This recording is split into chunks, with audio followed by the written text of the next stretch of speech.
Señoras y señores, buenas tardes, bienvenidos y bienvenidas al ciclo de conferencias virtuales, análisis y tratamiento procesal con enfoque de género del delito de agresiones contra la mujer o los integrantes del grupo familiar.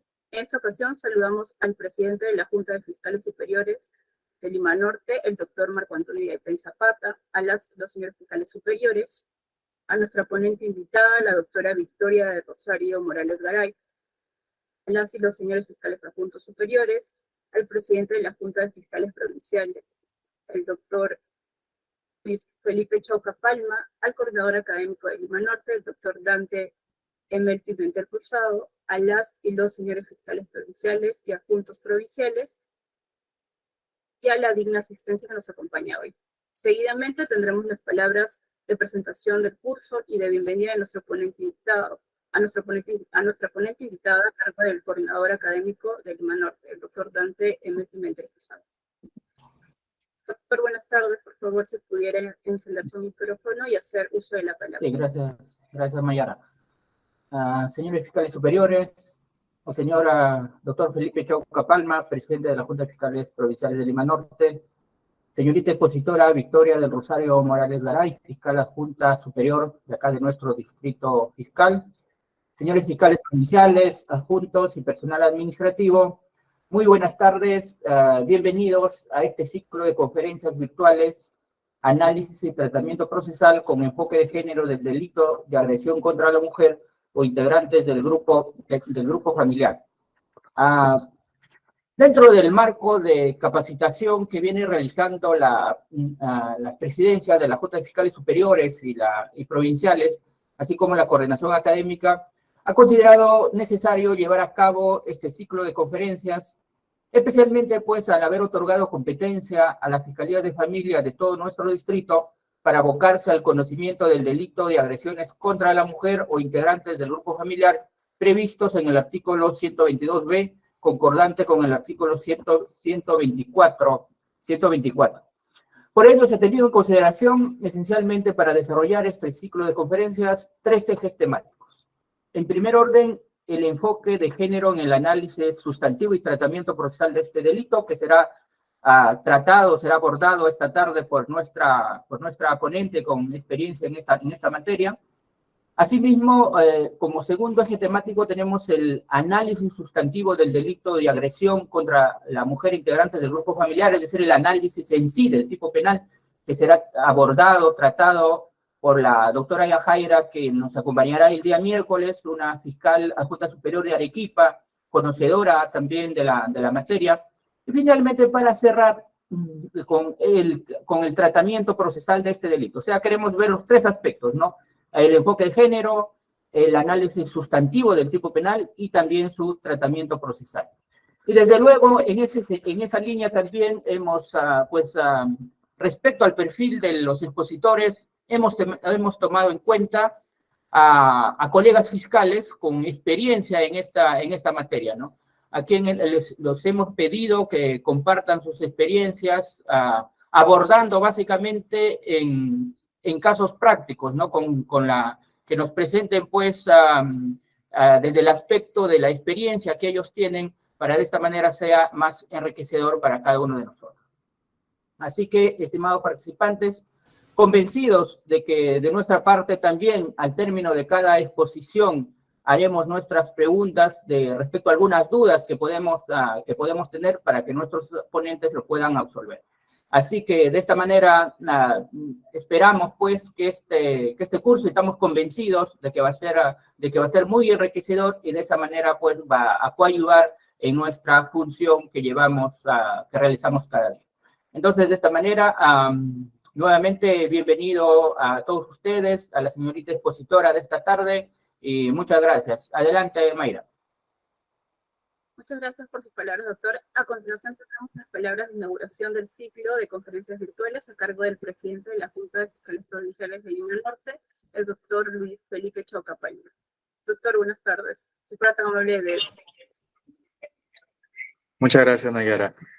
Muy buenas tardes con toda la digna audiencia reunida el día de hoy en forma virtual para dar inicio a este ciclo de conferencias denominado Análisis y Tratamiento Procesal con enfoque de género del delito de agresiones contra la mujer e integrantes del grupo familiar. Ya ha señalado el doctor Dante Pimentel, se abordará los delitos contra la mujer, los integrantes del grupo familiar, desde una perspectiva del enfoque de género, lo que servirá evidentemente al operador tener una visión más amplia de cómo tratar estos hechos. Hoy se inicia el evento con la ponencia por parte de la doctora Victoria del Rosario Morales Garay, quien es fiscal adjunta superior de la Primera Fiscalía Superior especializada en violencia contra las mujeres y los integrantes del grupo familiar de Lima Norte. Ella tendrá a cargo el tema enfoque de género en el análisis y procesamiento de los delitos contra las mujeres y los integrantes del grupo familiar. En representación del presidente de la Junta de Fiscales Superiores de Lima Norte, doctor Marco Antonio Yaipen Zapata, damos por inaugurado este ciclo de conferencia y damos pase a la ponencia de nuestra notable y estimada colega. Muchas gracias. Pasto, iniciamos con la ponencia. El día de hoy, 17 de julio, tenemos la ponencia El enfoque de género en el análisis y procesamiento de los delitos contra la mujer e integrantes del grupo familiar, a cargo de la doctora Victoria del Rosario Morales Garay, quien es fiscal adjunta superior de la Primera Fiscalía Superior especializada en violencia contra las mujeres y los integrantes del grupo familiar de Lima Norte. Abogada con estudios de maestría en Derecho Penal, forma parte del Distrito Fiscal de Lima Norte desde 2010, se desempeña como fiscal en el área penal desde 2003. Buenas tardes, doctora Morales. Por favor, si fuera tan amable de hacer uso de la palabra y dar inicio con su disertación. Chauca Palma y el doctor Dante Pimentel Cruzado. Buenas tardes con todos y con todas. Bueno, agradeciendo primeramente a la Comisión de Capacitación de nuestro Distrito Fiscal de Lima Norte por darme la oportunidad quizás de explayar algunos de los conocimientos que he podido adquirir durante estos años en el sistema de violencia de género. Quisiera, por favor, pedirte, Nayara, si es que me podrías apoyar con las diapositivas. Bueno, el tema que se me ha encomendado para el día de hoy, entendemos de que es un preámbulo, quizás un análisis general de lo que va a ser los otros dos eventos a cargo de dos excelentes expositores, ¿no? A la doctora Yajaira, a quien la conocemos en el sistema de violencia de género, una cusqueña pero de corazón arequipeño, quien tiene una vasta experiencia en el sistema de género, que espero que se puedan nutrir y estoy segura que se van a nutrir esa experiencia, y además del doctor Ronald Caballero, quien también pertenece a nuestro distrito fiscal, también con experiencia en el ámbito procesal. El tema que a mí se me ha encomendado en esta oportunidad es el enfoque de género en el análisis y procesamiento de los delitos contra la mujer y los integrantes del grupo familiar. Bueno, iniciando voy a pedir un poco las dispensas del caso porque quizás durante mi intervención me enfoque más a hablar de la violencia de género en sí, ¿no? La violencia contra la mujer, en tanto de que esto es realmente la raíz, la parte medular que ha dado inicio a todo el sistema de violencia de género. Recordemos para ello, por favor, la siguiente diapositiva.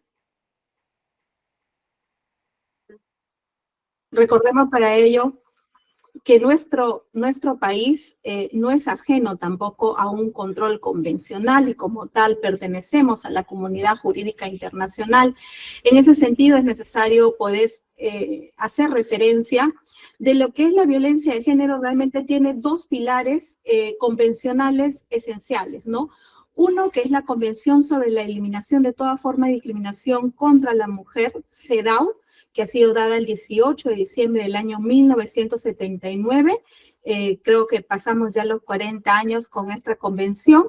Y el segundo es la Convención Interamericana para Prevenir, Sancionar y Erradicar la Violencia contra la Mujer, más conocida como la Convención Belén du Pará, la misma que ha sido pues dada en el año 1994. Cabe precisar que estas dos herramientas jurídicas internacionales se concatenan entre sí, ¿no? Mientras que la primera, la CEDAW, podemos advertir que justamente características de poder brindar justamente un análisis de lo que es y recomendaciones de lo que son la discriminación de género, la discriminación hacia la mujer.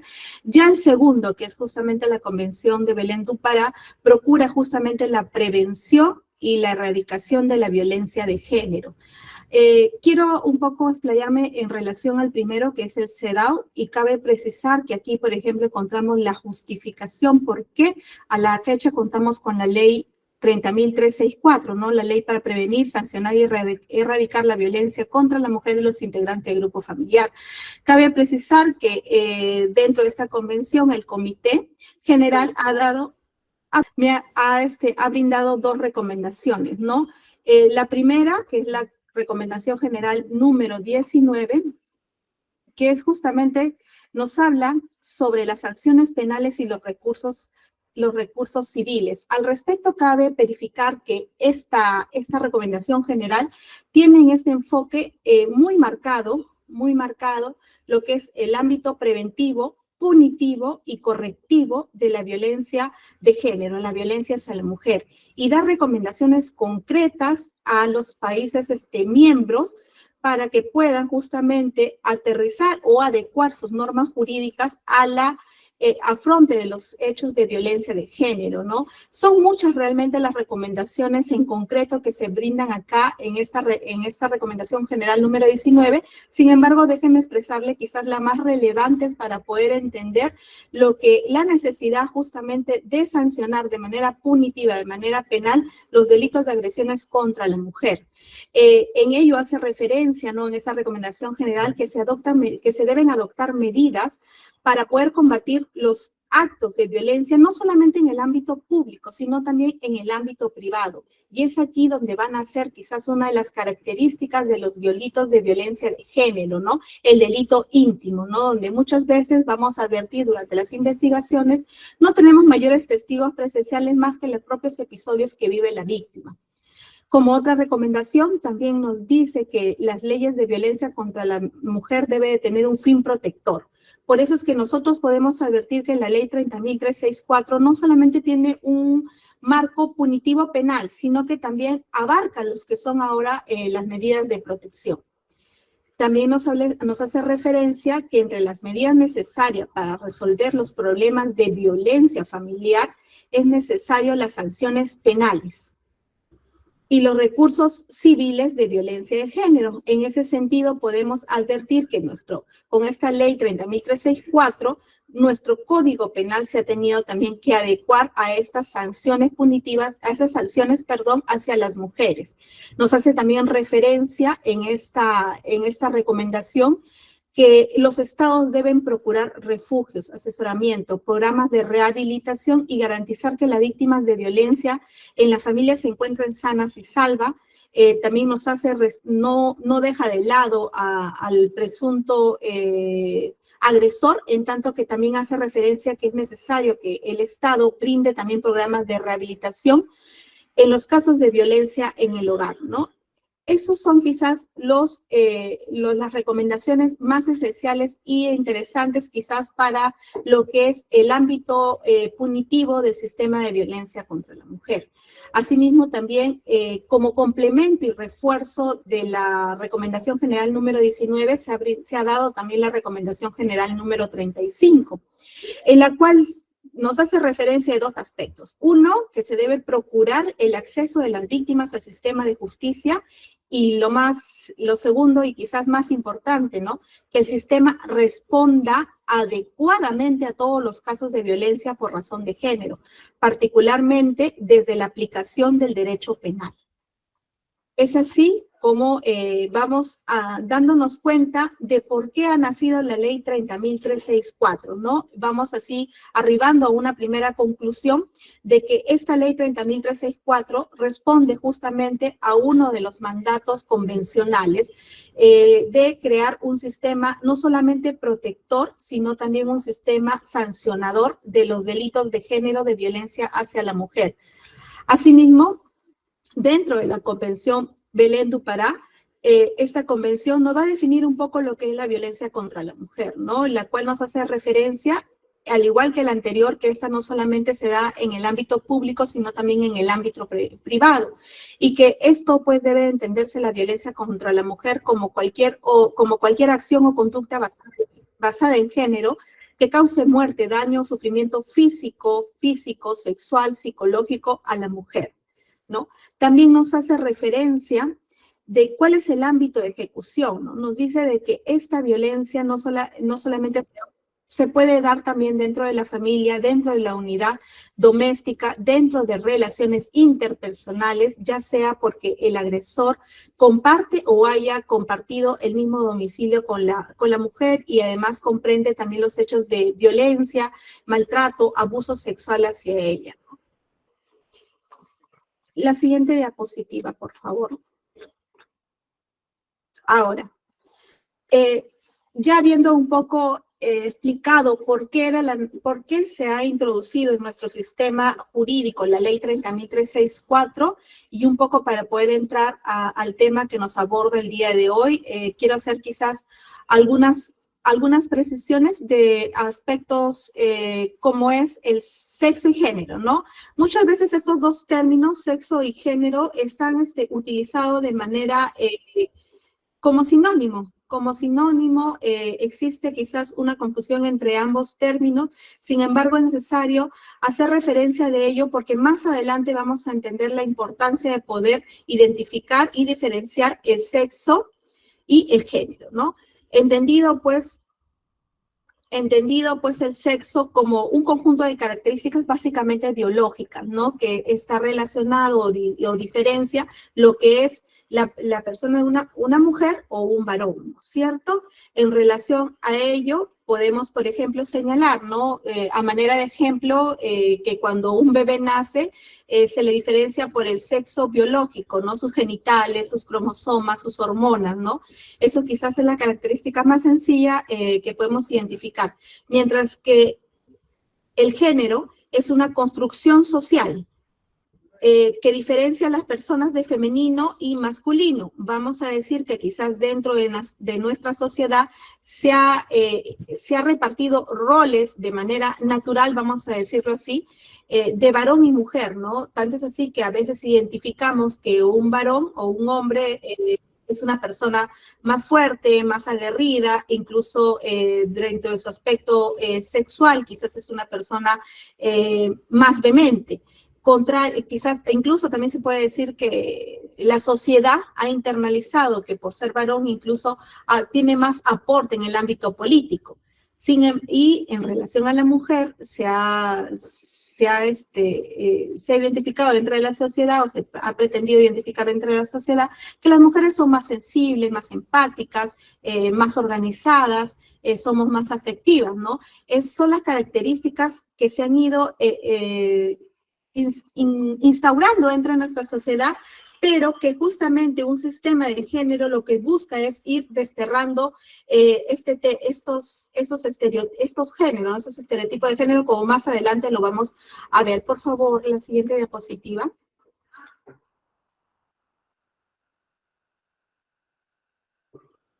Dentro también de los aspectos preliminares, es necesario que también diferenciemos estos temas de estereotipos de género, violencia basada en género hacia la mujer e igualdad de género. Sé que esta charla está dirigida a los colegas miembros de las Fiscalías de Familia. Sé que ellos manejan incluso estos temas de género de manera muy adecuada. Sé que también en esta plataforma cuento con colegas también del sistema de género. Entonces voy a tratar quizás de resumir un poco este tema, ¿no? En relación a los estereotipos de género, son visiones generalizadas o preconcepciones sobre atribuciones o características que se nos ha otorgado según el rol femenino y el rol masculino, ¿no? Dentro de la sociedad como lo decía, se ha instaurado determinadas características a los roles. La anterior, por favor.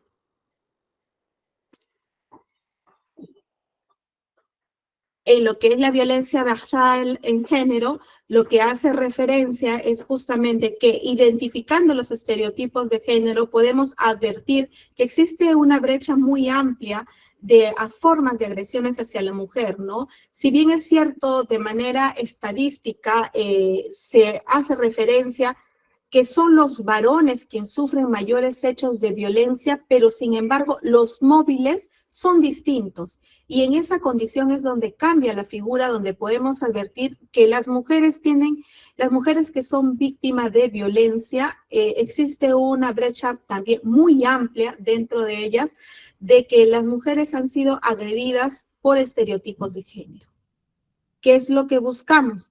lo que aspiramos dentro de un sistema de género es la igualdad de género, ¿no? Lo que implica aquí más resaltar la igualdad de oportunidades, haciendo referencia pues que históricamente las mujeres no competimos en igualdad de condiciones, ¿no? Y además el goce efectivo de los derechos humanos, ¿no?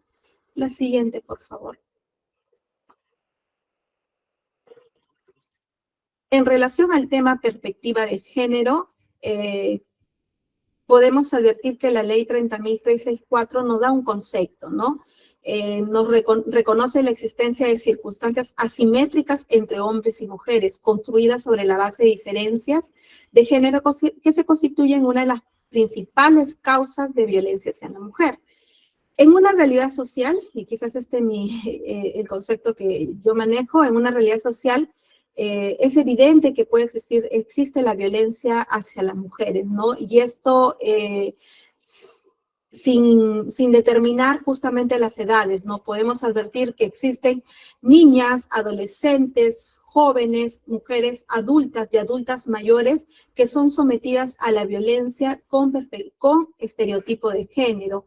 Debemos en ese sentido, para poder entender o poder un poco entender este tema de violencia de género, es necesario aplicar la perspectiva de género. ¿Y ello qué implica?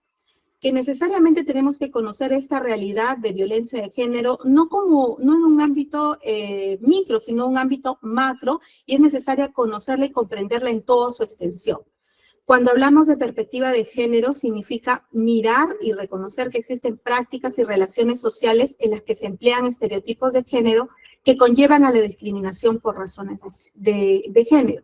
Sin ir muy lejos, estimados colegas, podemos advertir de que en el ámbito político no existen muchas mujeres. Estas recién se vienen justamente generando nuevas plazas políticas a raíz de las famosas cuotas. Y lo mismo también ha pasado un poco en el sistema judicial, ¿no? Donde también en su oportunidad se pidió también de que plazas de Fiscalía Suprema también sean ocupadas por mujeres.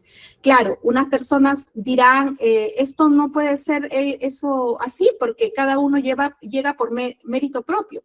Pero la diferencia justamente es eso, reconocer que las condiciones de las mujeres, ya de muchos años atrás, de manera histórica, quizás de ciclos, no es igual. No es igual quizás si ponemos quizás el ejemplo más cercano dentro de la vivienda, quizás el componente de una pareja profesional con hijos, podemos advertir que a la labor que pueda estar ejerciendo esta mujer profesional fuera de casa, a ella se le abruma aún más con las quehaceres del hogar, que como sabemos, pues las labores del hogar también es una forma también de que la mujer desempeñe un rol laboral, pero sin remuneración. Sin embargo, en el caso del varón podemos advertir de manera quizás más concreta, pues de que ellos sí pueden quizás dedicarse netamente a una labor profesional, seguir con actividades académicas, quizás reduciendo las horas de labores del hogar, ¿no? Y ese tratamiento diferenciado hace advertir que hombres y mujeres no competimos en igualdad de condiciones. Por eso es que el objetivo es de que hombres y mujeres tengamos las mismas oportunidades, reconociendo también cuáles son las falencias que como mujeres dentro del sistema, dentro de una empresa, de una institución, pueda existir diferencias. Por favor, la siguiente. Y acá podemos quizás ya entrar un poco más al tema, que es la actuación fiscal con perspectiva de género, ¿no? Y debida diligencia reforzada. Quizás podemos definir que la actuación fiscal pues se desempeña en dos ámbitos, ¿no? Al menos lo que es justamente la labor penal, ¿no? El ámbito de violencia de género con penal. Esto podemos advertir que existe un ámbito de investigación donde es necesario investigar con perspectiva de género, y también tenemos un ámbito judicial donde también hacemos actuaciones propiamente como representantes del Ministerio Público. Dentro de este primer parámetro, que es la investigación, es necesario aquí identificar que los y las señoras fiscales identifiquemos el hecho que se ha suscitado dentro de un contexto de estereotipo de género. Esto quiere decir que nosotros advirtamos cuáles han sido las diferencias, las asimetrías que se han podido dar dentro de esta relación. Pues recordemos que no todo hecho de agresión contra la mujer necesariamente termina siendo una agresión con violencia de género. Implica también identificar que existen muchos hechos de violencia hacia integrantes del grupo familiar bajo el contexto de poder, responsabilidad y confianza. Al respecto, identificar cómo debemos investigar con perspectiva de género significa de que nosotros tenemos que actuar con debida diligencia reforzada aunado a ello. Significa que los fiscales y las fiscales debemos identificar de manera inmediata cómo sucedió el hecho, pero ello no significa simplemente aterrizar al hecho de violencia que pudo haber existido. Me explico un poco mejor. El día de hoy, quizás hoy ya estamos 17 de julio, en hora de la mañana, se nos comunica un hecho de violencia contra la mujer. Una agresión física, vamos a ponerlo así. Ello no significa de que voy a preguntar directamente a la víctima qué sucedió el día 17 de julio del año 2023 a las 10 de la mañana. Ya se ha demostrado, pues, de que las víctimas de violencia de género justamente tratan de olvidar estos episodios de violencia, porque también se ha podido identificar que estos hechos mayormente suelen ser repetitivos, y cuando la mujer decide denunciar, necesita necesariamente un soporte adecuado para poder proseguir con esta denuncia. Lo que se recomienda en este tipo de sucesos es que nosotros hagamos un abordaje. Quizás ustedes recordarán un poco en nuestros cursos de criminalística, cuando nos decían cómo debemos abordar las escenas de crimen, siempre nos ponían varias formas, ¿no? Pero una también era la forma espiral, ¿no? Íbamos de afuera viendo cómo recogíamos algunos vestigios del delito para finalmente entrar al núcleo donde habríamos de repente encontrado el cadáver, ¿no? Algo así sucede con los hechos de violencia de género. Nosotros tenemos que hacer todo un abordaje, y siempre va a ser una palabra muy común advertir ello, ¿no? El abordaje debido a la víctima. Para ello es necesario, pues, de que nosotros identifiquemos cuáles han sido los antecedentes de la víctima. Por ejemplo, preguntar si esta víctima,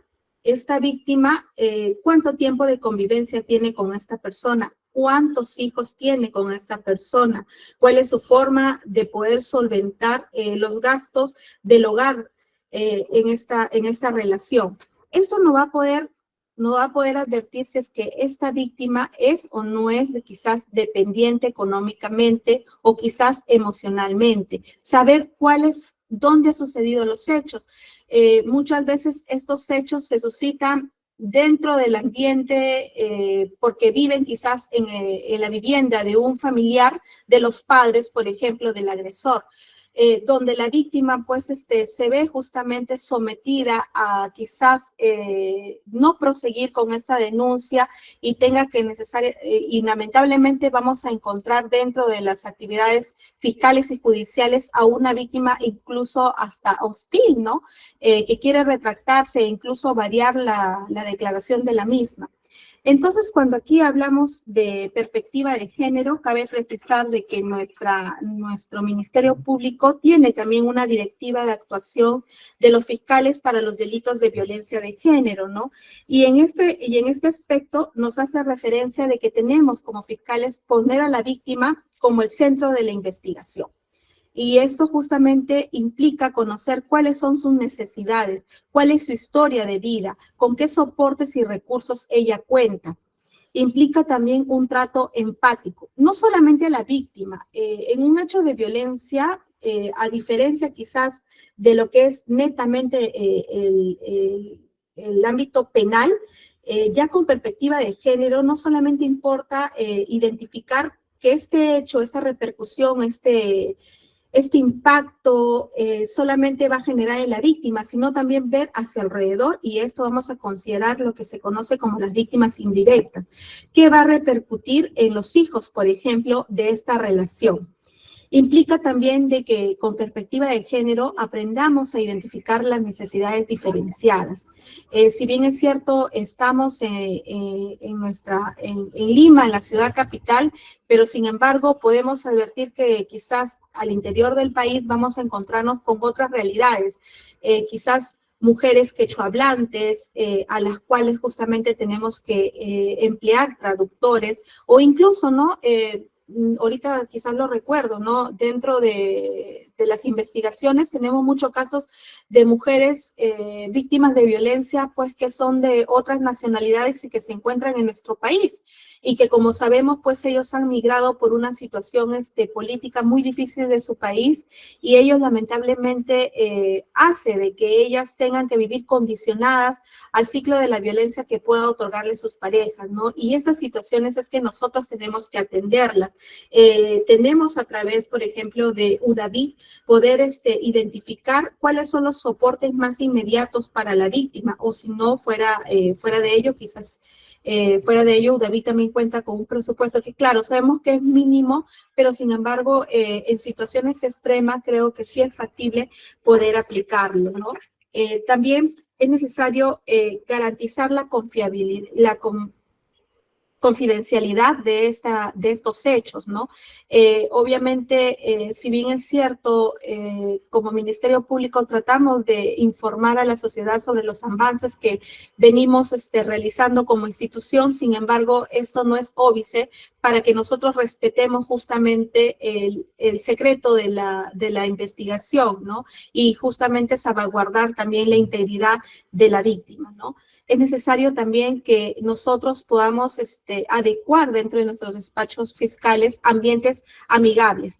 Esto va a generar que la víctima pueda dialogar con mayor confianza sobre los hechos que se han suscitado, ¿no? Si bien es cierto, la realidad de nuestro distrito y quizás a nivel nacional quizás dista mucho de los ambientes amigables, pero sí de repente procuremos que cuando una víctima esté en nuestro despacho, ser empático, escuchar, quizás guardar el silencio debido, procurar hacer el mínimo ruido para que esta víctima pueda sentir que se la está escuchando.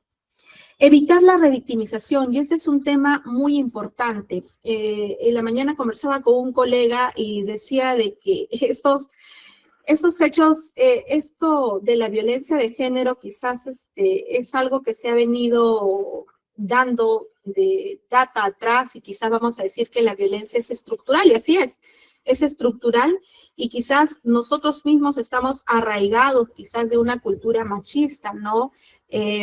Aquí es necesario quizás aplicar una frase que alguna vez escuché en una universidad, ¿no? Desaprender para aprender. Y es necesario que nosotros desaprendamos justamente conductas quizás estereotipadas que nosotros hemos naturalizado, que hemos normalizado dentro de nuestro desarrollo social, dentro de nuestro desarrollo laboral, familiar, para poder nosotros cambiar de chip. Así como nos hablaban cuando ingresó el nuevo código, el cambio de chip, aquí también sucede lo mismo, el cambio de chip. Pero quizás yo considero que el cambio de chip dentro del sistema de violencia de género es mucho más grande, porque realmente hemos crecido dentro de una cultura machista, que quizás no nos permite a nosotros avanzar dentro de la lucha de igualdades, ¿no? Pero sin embargo, sí es necesario que nosotros, como operadores de justicia, sí tengamos que elaborar de manera consciente en el desarraigarnos de esa cultura y poder trabajar en pro de la víctima, ¿no? Y en ese sentido es necesario evitar la revictimización. Y quizás esto se da en el sentido de la forma en cómo muchas veces nosotros intervenimos los casos, ¿no? Ante una comunicación por parte de la autoridad policial, o fuera porque ingresa una denuncia por mesa de parte, o sea el caso pues de que la víctima se acerca al turno penal a formular su denuncia, no solamente ver el caso como una denuncia solamente de lesiones, sea agresión física o sea una agresión psicológica, sino verlo justamente con perspectiva de género, ¿no? Es necesario, pues, de que cuando nosotros formulemos nuestras preguntas, nosotros no hagamos unos juicios de valor, no juzguemos a la víctima por qué denunció tardíamente, por qué no ha denunciado otros hechos. Esos juicios de valor nosotros tenemos que ir desterrándolo, porque el sentir que la víctima es juzgada por el sistema, evidentemente lo que va a hacer es de que la víctima huya del sistema y simplemente busque otro refugio, y quizás su refugio más próximo sea incluso regresar con su propio agresor.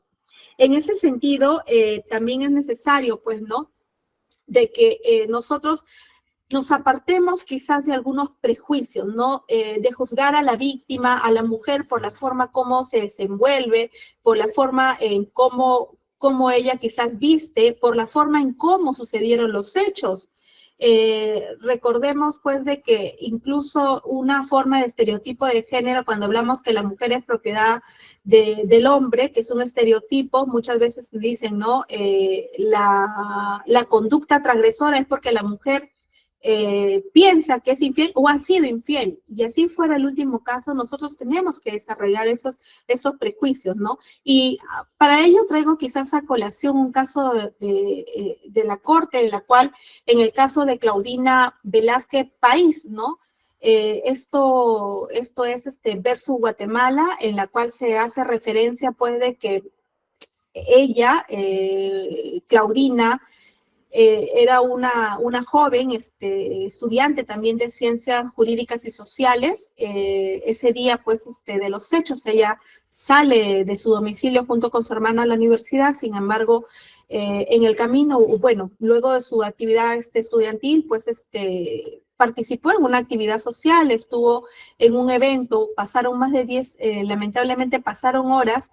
Sus padres, al ver que ella no retornaba a casa, avisaron a la autoridad policial. Sin embargo, ellos hacían referencia que tenía que pasar un tiempo de 24 horas para poder formular la denuncia, ¿no? Sin embargo, pese a que el padre hacía referencia de que había venido un amigo y que advirtió de que ella se encontraba en una situación de riesgo. Sin embargo, ante esta desidia de la autoridad policial, pues los padres decidieron buscarla, y no fue hasta al día siguiente, o sea, menos de 24 horas, que es lo que le pedían para poder hacer su denuncia formal, es encontrada ella hallada muerta, ¿no? Con signos o vestigios de haber sido vulnerada sexualmente, ¿no? Y eso lo analizan no solamente por el contenido que se pudo haber hallado en la zona rectal, sino también vaginal, sino además porque el brasier de ella no se encontraba, pues, donde suele estar, sino que había sido sacado y dejado, pues, a la altura de la cintura de la víctima, ¿no? En ese sentido, por ejemplo, intervenió, en Guatemala existía la unidad contra homicidio de mujeres del Servicio de Investigación, en la cual hacía referencia de que no se había actuado debidamente, en tanto que no se había podido captar algunas huellas de la víctima justamente para luego procesarlas y luego poder coadyuvar justamente a la identificación del autor. En ese sentido, pues, incluso esta unidad policial, al momento de acudir y hablar con los familiares de la víctima, ¿no?, en pleno velorio, que tenían que recabar estas huellas, manifestaron que lamentablemente la policía que intervino inicialmente no lo hizo debidamente, y acá, pues, aplicó una suerte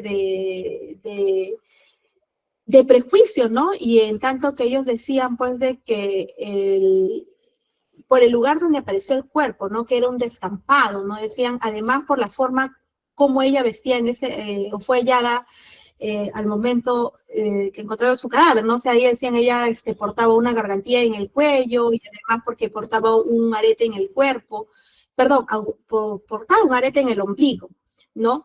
Además porque ella vestía sandalias de determinadas características, ¿no? Para ellos, pues, eran las características, y disculpen la expresión, pero es es lo que recoge realmente esta sentencia. Hace referencia pues que el perfil de ella era muy similar a una pandillera, a una prostituta, a una persona cualquiera, ¿no? Lo que nos hace evidenciar que acá ha existido evidentemente pues un prejuicio, ¿no? Y que este prejuicio ha impedido de que las autoridades puedan actuar de manera diligente, ¿no? Esto realmente nos puede cegar y no nos permite realmente aterrizar y poder hallar a los responsables y buscar lo que justamente corresponde en estos casos, o una sanción penal. Asimismo, colegas, es necesario de que cuando hablemos de hechos de violencia contra la mujer, una forma también de investigar estos hechos es que nosotros recojamos antecedentes de los hechos de violencia que habría sufrido la mujer, pero también los hechos de violencia en que habría estado involucrado el procesado. ¿Y esto por qué? Porque es una forma de poder, en el caso del procesado, porque es una forma de poder identificar un patrón de conducta violenta del agresor. Si bien es cierto, alguien podrá decir, pero esas denuncias policiales, pues ninguna ha prosperado, no hemos encontrado ni una sentencia, solamente han sido denuncias, o si vamos a la fiscalía son casos archivados. Pero es importante que nosotros recabemos eso, ¿por qué? Porque esto nos va a poder identificar el ciclo de violencia que vivía la mujer. Recordemos, o quizás los colegas que están aquí presentes pueden conocer lo que es el ciclo de la violencia y la llamada luna de miel, ¿no?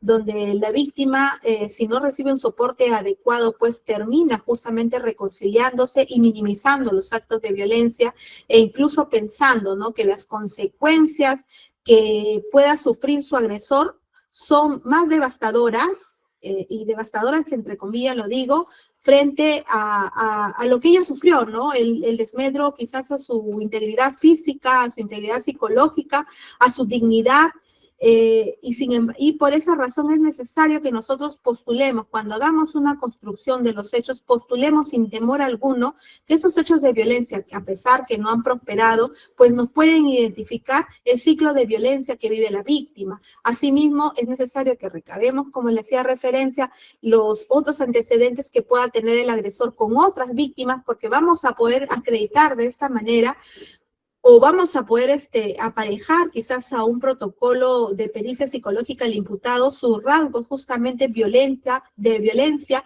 o falta de control de impulsos por parte del agresor. Eso es por un lado. Ahora, en relación también a este ámbito de investigación, si bien es cierto, tenemos que identificar y determinar cómo han ocurrido los hechos, pero también es importante, estimados colegas, que identifiquemos cuáles son los factores de riesgo para la víctima. Y esto es importante que lo construyamos desde el inicio de la investigación. ¿Por qué? Es necesario que nosotros identifiquemos, por ejemplo, si es que este agresor tiene acceso quizás a materiales bélicos, ¿no? Quizás a armas de fuego, a explosivos, quizás tenga en consideración si es que estos hechos de agresión también se han suscitado delante de los hijos, ¿no? Porque es una forma de medir cómo esta persona podría, sin reparo alguno, volver a agredir. Y esto nos va a servir, señores colegas, para poder nosotros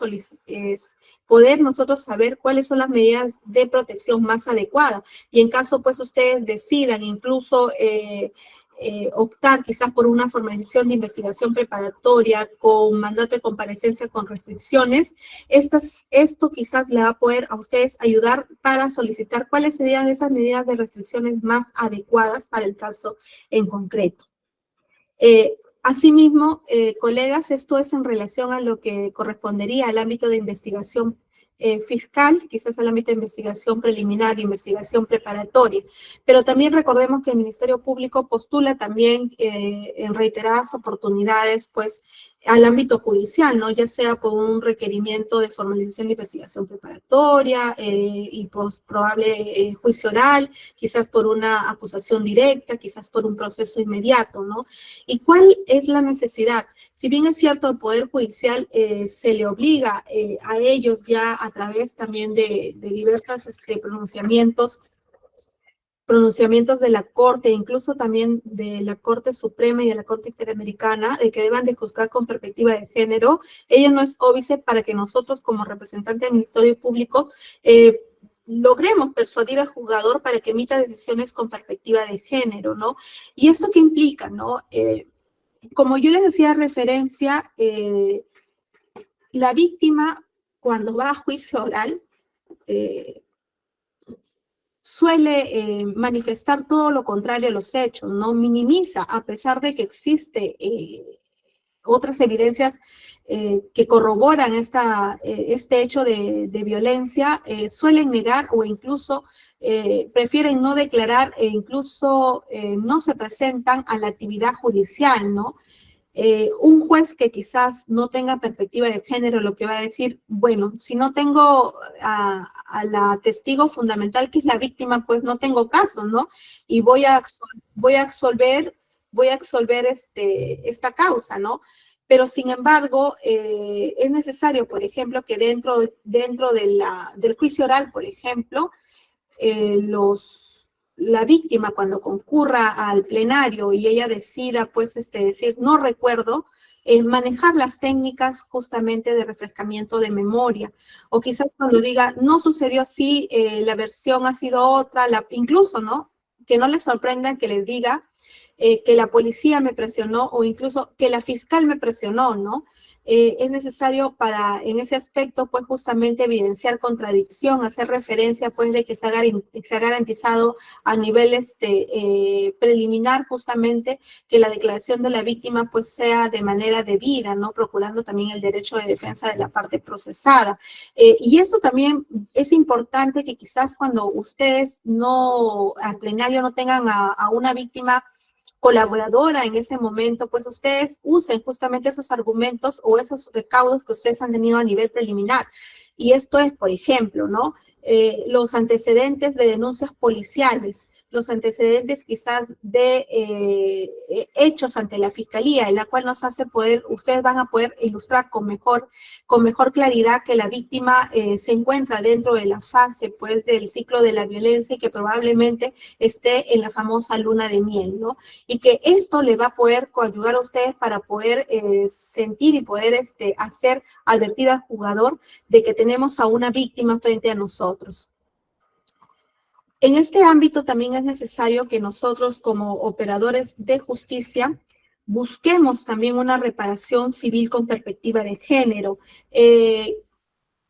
Es muy difícil, colegas, estando a los hechos que a veces nosotros tenemos el día a día, de que esta víctima de violencia inmediatamente acuda quizás a un servicio de psicología particular para poder quizás entrar a la fase o al proceso de desvictimización.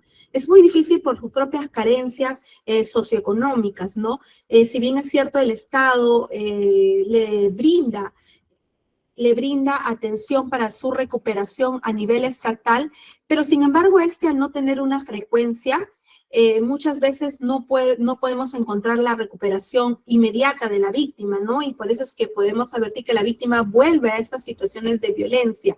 En ese sentido, es necesario que nosotros tratemos de argumentar justamente esta situación, de que la víctima necesita evidentemente un tratamiento psicológico para poder tener el soporte adecuado para que ella pueda salir del proceso de desvictimización. Asimismo, esto también implica de que como operadores de justicia no dejemos de lado cualquier otra situación de atención de salud inmediata a la víctima.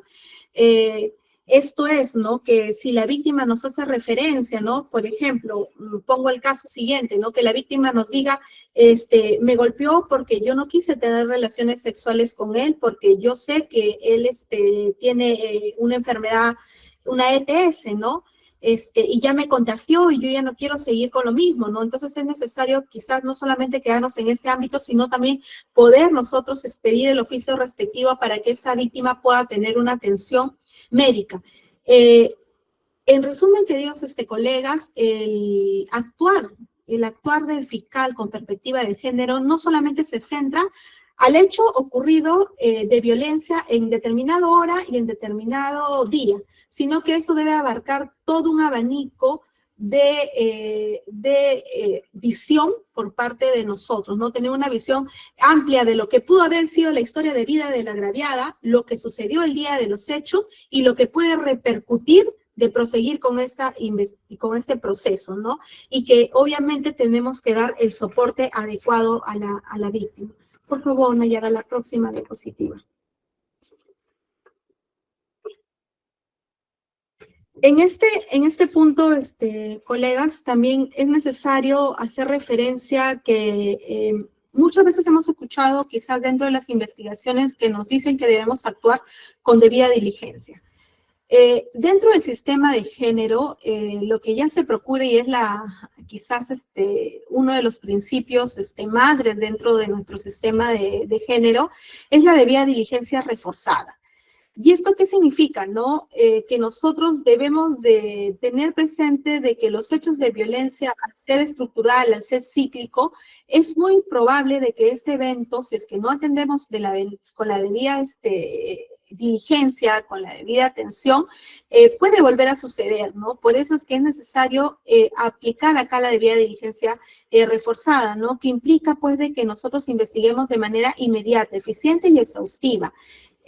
Cuando se sacó la directiva el protocolo de feminicidio, se hizo referencia de que todo hecho de muerte hacia la mujer se debe de investigar con perspectiva de género.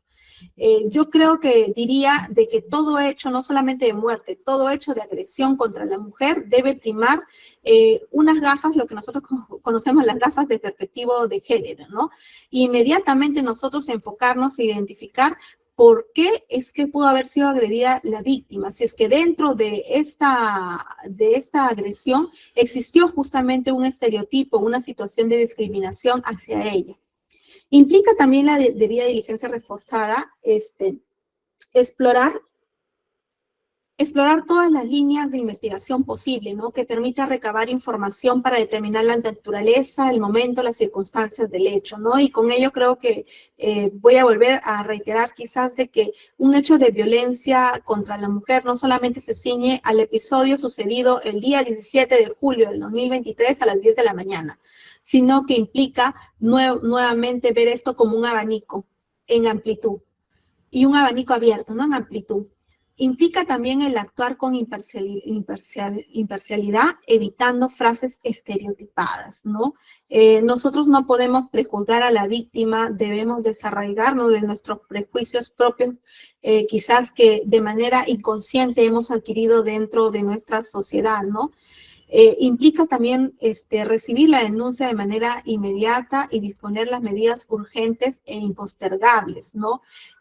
Como sabemos, en un hecho de violencia física, por ejemplo, la resolución de las lesiones pues son cambiantes con el tiempo, ¿no? Y es necesario para ello pues de que nosotros como fiscales, nosotros actuemos de manera inmediata. Si la víctima necesita ser atendida por el servicio médico, procuremos justamente de que ella sea atendida como tal.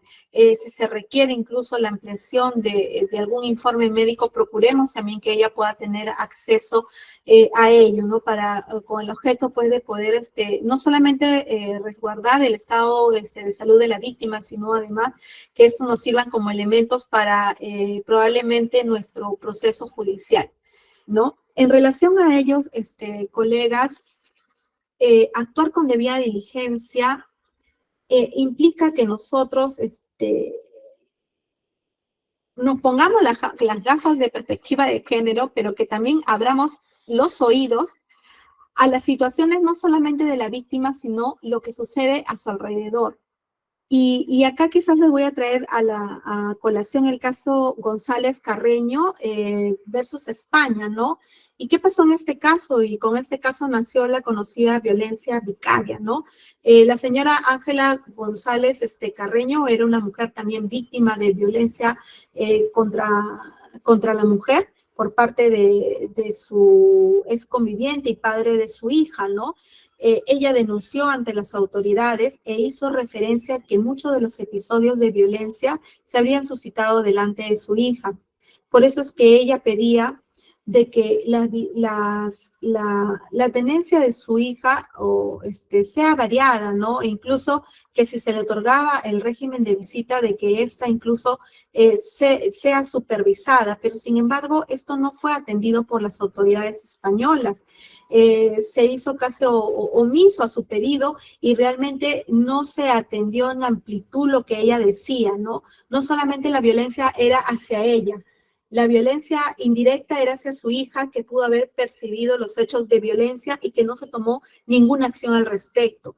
Obviamente ella entró en una serie de litigios ante las autoridades judiciales españolas y ella en una oportunidad, el padre de su hija le manifestó que la iba a herir donde más le doliera. Y en efecto, ¿no? Lamentablemente esta persona se tomó la noticia de que apareció el cuerpo de la niña y al costado de él del agresor. Se determinó que el padre había matado a la menor y que luego de ello se habría suicidado, ¿no? Y esto pues implica de esta manera de que la víctima no solamente recayó sobre ella, sino también contra su hija. Y que se pudo haber prevenido, por supuesto que se pudo haber prevenido, si es que las autoridades hubieran actuado de manera más diligente, si hubieran escuchado la realidad de la víctima, si hubiéramos aterrizado a tomar acciones más adecuadas conforme lo pedía la víctima, ¿no? Recordemos, pues, de que si bien existen características similares en los hechos de violencia de género, pero sin embargo, las realidades de las víctimas varían de una hacia otra, ¿no?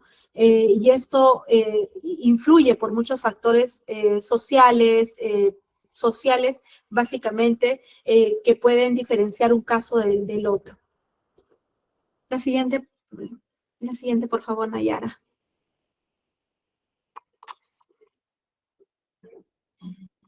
Cuando nosotros tenemos al frente un caso de violencia contra la mujer, debemos de saber, como yo le había dicho hace unos minutos, les había hecho referencia que no todo hecho de violencia hacia la mujer es dada dentro de un estereotipo de género, ¿no?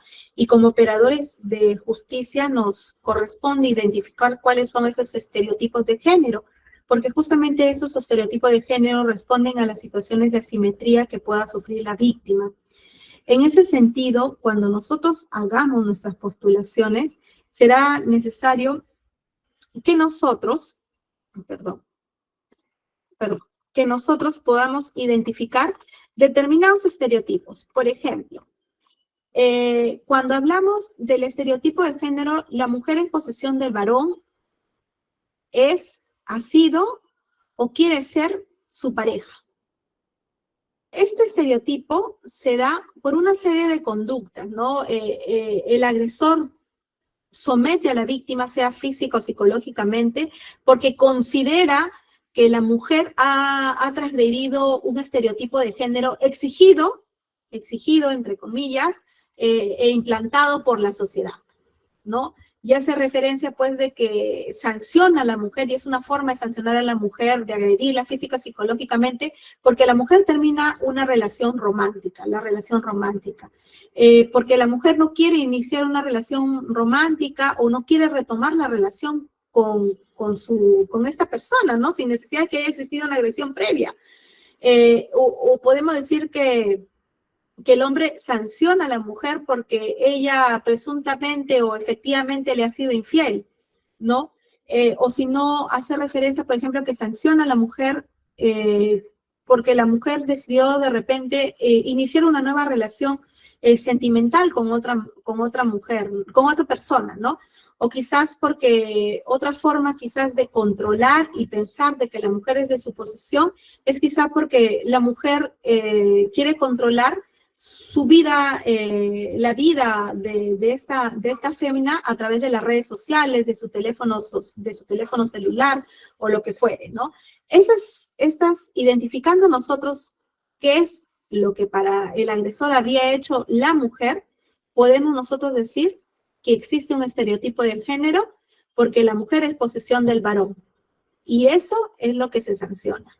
Hay otra situación, por ejemplo, ¿no? Otro tipo de estereotipo de género, ¿no? Que son más recurrentes, ¿no? Por ejemplo, la mujer se encarga prioritariamente de las labores domésticas, ¿no? Se determina de que la mujer es la que debe asumir el rol, el mantenimiento de lo doméstico, ¿no? La atención de la casa, ¿no?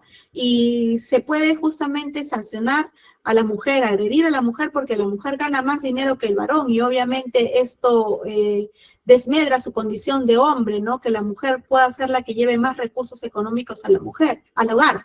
La mujer no desea tener hijos, ¿no? Y dice, pues no, el rol de la mujer es justamente procrear, ¿no? Y es una forma de decir, si tú no quieres tener hijos, entonces no estás cumpliendo tu rol de ama de casa, ¿no? De procrear, ¿no? De generar un hogar con hijos, ¿no? Y la sanciona, ¿no? Para él la conducta transgresora es esa.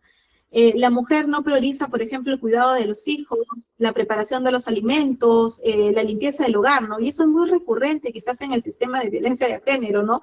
Vemos a hombres que han agredido a la mujer porque quizás cocinó tarde, porque ese día no le dio de comer no dio de comer a la hora adecuada a sus hijos, ¿no? Pero la pregunta es que ¿acaso solamente la mujer debe tener esa obligación de velar por darle a determinada hora los alimentos a los hijos? Creo que es una labor compartida tanto de padres, de ambos padres, ¿no? Pero sin embargo, ya lo vemos como un estereotipo de género cuando advertimos, pues, de que esto recae solamente sobre una persona, ¿no? O también, ¿no? Se hace referencia, pues, de que la mujer solamente debe dedicarse a la casa, ¿no? Y lo que es muy común, de repente, quienes han asistido quizás a una marcha activista por los derechos de las mujeres, ¿no? La mujer no puede ser feminista, no puede ser activista de estos derechos de las mujeres, ¿no? Y a veces escuchamos a personas que suelen decir, anda a tu casa, ¿no? ¿Qué haces ahí? O lo más práctico, ¿no? A veces mujeres, quizás al volante, ¿no? ¿Qué suelen escuchar, ¿no? De parte de los varones, ¿no? Mujer tenías que ser, ¿no? Y cosas así que hacen o estereotipan a la mujer, ¿no? Que la mujer solamente debería dedicarse a un solo rol, que es el ámbito doméstico. Otro estereotipo es, por ejemplo, fungir que la mujer es parte, es objeto sexual, ¿no? Y que debe causar placer en el varón, ¿no? Y esto hace referencia a que cuando la mujer no desea tener relaciones sexuales, la mujer rechaza los actos de acoso o hostigamiento sexual, la mujer incumple con mantener relaciones sexuales, pues se le castiga, ¿no? O sea, las agreden físicamente, psicológicamente y quizás hasta en este rubro, quizás me atrevería a decir que son los casos que más se encuentran incluso de feminicidio, ¿no? Porque los hombres piensan que las mujeres servimos solamente para este ámbito sexual. Y que debemos atenderlas a ellas, ¿no? Y sin ir muy lejos, ¿no? Cuando una mujer siente el acoso y reprocha este acoso, valga verdades, a veces salen memes o salen por ahí publicaciones que dicen, pues, ¿no? Si me acosa un guapo es un cumplido, ¿no? Si me acosa a una persona que no es agradable físicamente es acoso, no, el acoso se debe repudiar, venga de quien venga, ¿no? Nadie pide a una persona que la hostiguen sexualmente, ¿no? Y esas son las conductas que debemos de ir cambiando y como operadores identificar por qué la mujer fue agredida. Y que no les parezca raro, y quizás se lo cuente de mi experiencia personal, ¿no? Cuando uno va por la calle y alguien de verdad te dice una grosería así, totalmente desatinada, de connotación sexual, ¿no? Y si uno reclama, de verdad ese sujeto hasta te atreve y te insulta, ¿no? Y eso es lo mínimo, ¿no? Si es que no te golpea, y esto de repente es lo más frecuente dentro de la violencia pública, ¿no? Que hemos estado hablando del inicio. Otro estereotipo de género es que la mujer debe ser recatada respecto de su sexualidad, ¿no? Y eso es más o menos el caso que les hacía referencia de Claudina Velázquez Páez, ¿no? A ella se le cuestionaba justamente por sus prendas de vestir, por los accesorios que llevaba al momento que fue hallada muerta, ¿no? Esto se vuelve justamente un problema cuando el hombre pues refiere o califica a la mujer por su vestimenta, por particularidades, ¿no? E incluso, señores y señoras fiscales, ¿no? Si una mujer pues incluso ejerce la prostitución, no significa que deje de ser objeto de protección por la ley 30.364. Ella también es justamente una persona sujeta a protección. No solamente por la ley, sino de verdad por todos los ámbitos nacionales y convencionales, ¿no? Asimismo, también otra forma de estereotipo es de que la mujer debe ser femenina. Y esto es porque advertimos de que muchas veces mujeres se nos impone que tengamos que vestir de determinada forma, que debamos llevar el cabello de determinada forma, que debamos quizás conducirnos de determinada manera, ¿no? Y caso contrario, pues se hace calificativos a las mujeres como que son machonas, lesbianas, transexuales, ¿no? Sin embargo, esta forma de agresión que es menoscabar, considero yo que también es un estereotipo de género cuando se exige que la mujer tenga que ser un solo patrón. Mujer vestida con falda, mujer tiene que estar maquillada. Esto es un estereotipo y como tal también debería ser desterrado. Bueno, hasta ahí, queridos colegas, creo que he terminado con mi intervención. Por favor, la siguiente diapositiva. Sí. He terminado ahí con mi intervención, estimados colegas. Espero pueda haber dado algunos tips que les pueda servir en sus diarias labor, recordando pues de que ahora el sistema de género no solamente debemos verlo como un sistema nacional, sino también convencional, y asumir que el Estado tiene responsabilidades internacionales que es importante de que todos podamos afrontar y investigar esos hechos con debida diligencia reforzada, aplicando estereotipos de género, ¿no? Y bueno, solamente terminar quizás con una frase que desde que hemos llegado al sistema en aquellos años con el doctor Girón, nos inspiramos en una frase, ¿no?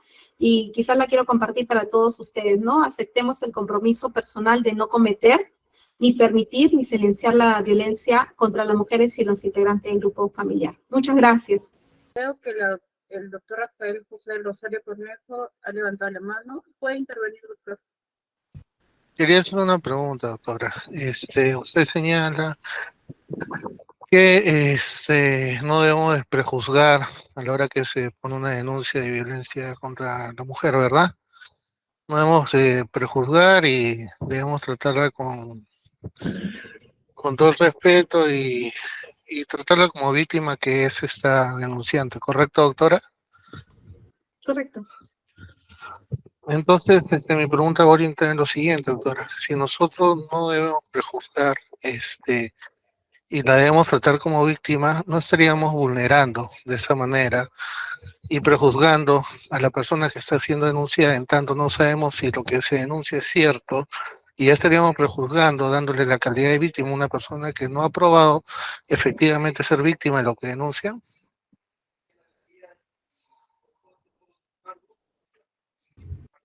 Le respondo. El sistema de violencia de género es totalmente distinto al sistema penal, pero sin embargo, igual tenemos algunos matices. Cuando yo me refiero a que debemos de tratar a la víctima, ponerla a ella como el eje de la investigación, significa prestar atención a lo que dice la víctima. Eso no significa que nosotros no tengamos que realizar corroboraciones periféricas, sí las tenemos que realizar. Lo que aquí se trata es de que nosotros no cuestionemos la declaración de la víctima o la versión de la víctima. Por ejemplo, si la víctima nos dice, me golpeó en la cabeza, nosotros tenemos que corroborar a través de un certificado médico justamente esas agresiones. Pero ¿qué pasaría si la víctima, por ejemplo, nos dice, ¿sabes qué? Esta persona quiso mantener relaciones sexuales conmigo e incluso agarró, me obligó, incluso me hizo sacar mis prendas de vestir y yo atemorizada lo hice. Claro, cuando nosotros vemos a un hecho de violencia sexual de mujer adulta, necesariamente nos encasillamos que tenemos que evidenciar lo que es una violencia física o una grave amenaza. Pero si nosotros aplicamos perspectiva de género, vamos a poder identificar cuál fue la historia de vida de esta mujer. ¿Cuántas veces esta mujer pudo haber sido agredida por esta persona? Y necesariamente esta mujer ya accede quizás a desprenderse o quizás accede a sostener relaciones sexuales porque ella ya vive atemorizada, porque sabes que si no accede, justamente es un hecho de, va a terminar siendo agredida físicamente, psicológicamente, y para ella quizás el desmedro sea mucho mayor. A eso es lo que yo me refiero con que no centremos a la víctima como eje principal. Por lo demás, debemos de resguardar igual todos los matices que dice el derecho penal, ¿no? Resguardar el derecho de defensa, hacer corroboraciones periféricas. Claro, porque si se da ya por sí que la calidad de víctima, entonces ahí ya estaríamos prejuzgando ya incluso anticipadamente una denuncia, pues, ¿no? No, no lo considero así, no lo considero así. Y la víctima tiene que ser tratada desde un inicio como tal, como víctima. No estamos diciendo que esta persona sea que la parte denunciada sea responsable penalmente, sino que como víctima tenemos que darle todo el soporte que necesita. ¿Y qué pasa en el Darle caso que sea una mentira esa denuncia? ¿Perdón? ¿Qué pasa en el caso que sea una mentira esa denuncia? Eso se tendrá que corroborar en su Por debida. supuesto, pero si es una mentira ya no podría ser víctima. Disculpe, pero creo que sí se está volviendo en un diálogo dual, pero ya le di mi respuesta. Quizás muchas personas puedan discrepar, sí, pueden discrepar. Internalizar del sistema penal al sistema de género es realmente abismal, pero voy a persistir de que la víctima tiene que ser el eje central de una investigación. El doctor Carlos Alejandro. ¿Desea hacer una intervención? Doctora, buenas noches. Mi pregunta en realidad tiene dos contextos sobre los que quiero, dos partes que quiero abordar a propósito de lo que usted ha expuesto. En primer lugar, el 122b, que es el artículo que ahora va a tener competencia la Fiscalía de Familia, necesariamente requiere de algunas precisiones conceptuales. Por ejemplo, a propósito de lo que usted ha puesto en torno a género, ¿cómo definimos mujer? Y cuando digo cómo definimos mujer, me pregunto yo si en este contexto de diferenciar sexo de género, podría allí, en esa palabra mujer, podría caber más allá de lo que biológicamente venimos reconociendo como mujer en nuestra sociedad. Y el segundo tema tiene que ver con un caso hipotético. Si me piden investigar bajo la figura del 122b un hecho de violencia y al final determino que no se trata de violencia bajo el tipo penal del 122b, sino del 121 o del 122 respecto del cual no tengo competencia, ¿cómo procedería la Fiscalía en este caso? En relación a su primera interrogante, bueno, la doctora Yajaira va a abordar ese tema, pero igual le voy a dar quizás alguna apreciación sobre el tema y quizás comentarle una experiencia que hemos tenido aquí en el sistema de violencia en la primera Fiscalía Superior. Si bien es cierto, el artículo 122b, tenemos que identificar dos grupos. El primero es la agresión a la mujer en su condición de tal. ¿Y esto qué significa? Si bien es cierto, podemos identificar esto, pero cuando nos hablan de mujer en su condición de tal, advertimos de que esto de mujer en su condición de tal también está en el 108b, que es el delito de feminicidio. La Corte Suprema ya se ha pronunciado de que el sujeto pasivo del delito de feminicidio, que es a la mujer en su condición de tal, solamente debe obedecer a la mujer por su sexo biológico.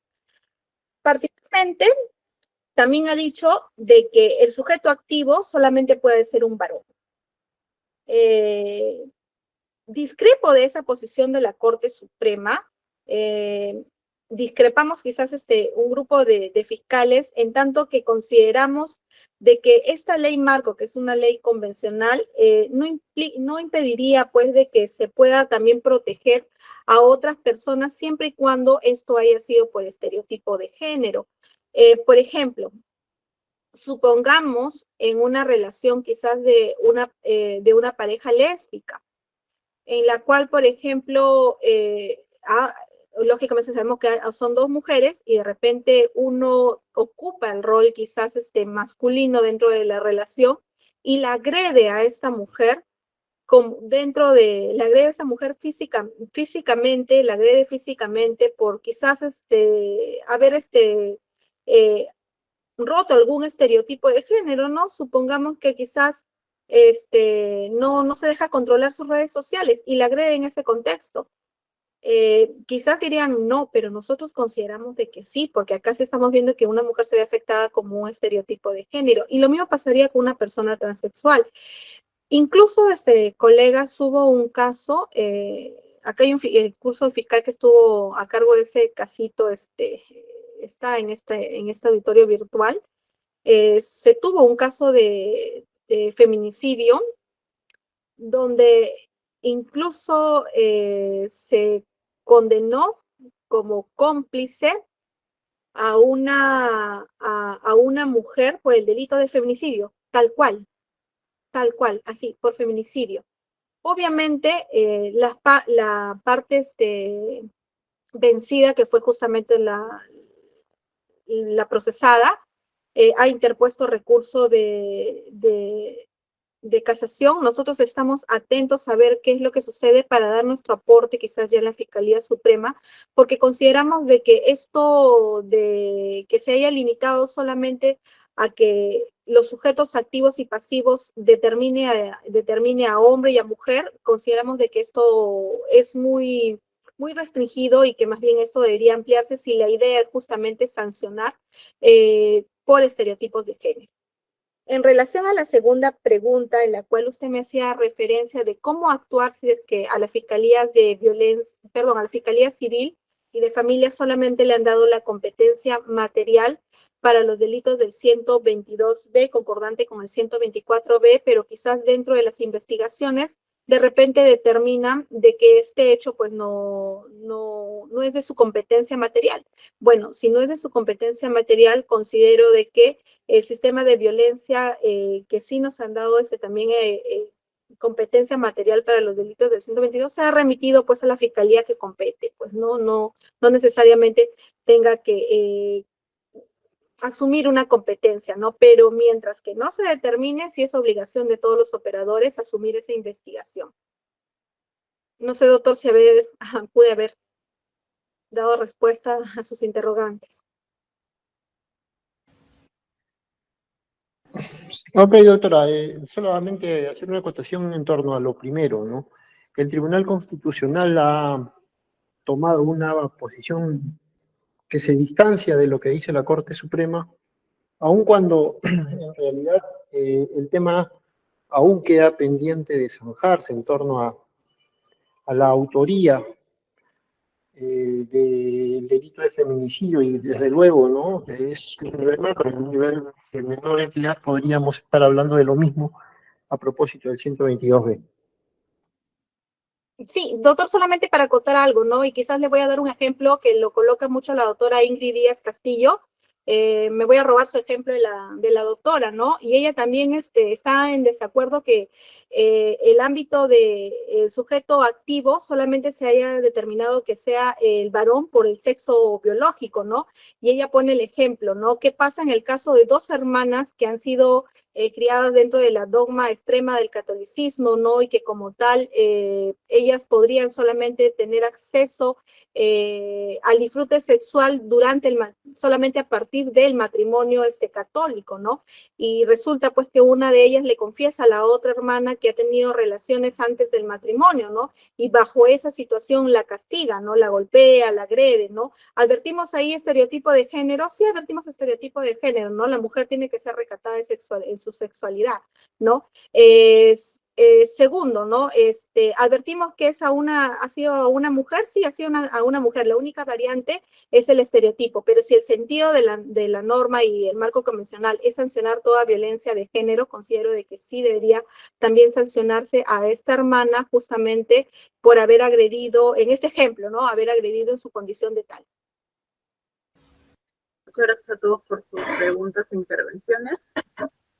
Asimismo, agradecemos la participación de la doctora Victoria Rosario Morales Garay, ya que su tiempo y su disposición ha sido fundamental para la capacitación de los servidores.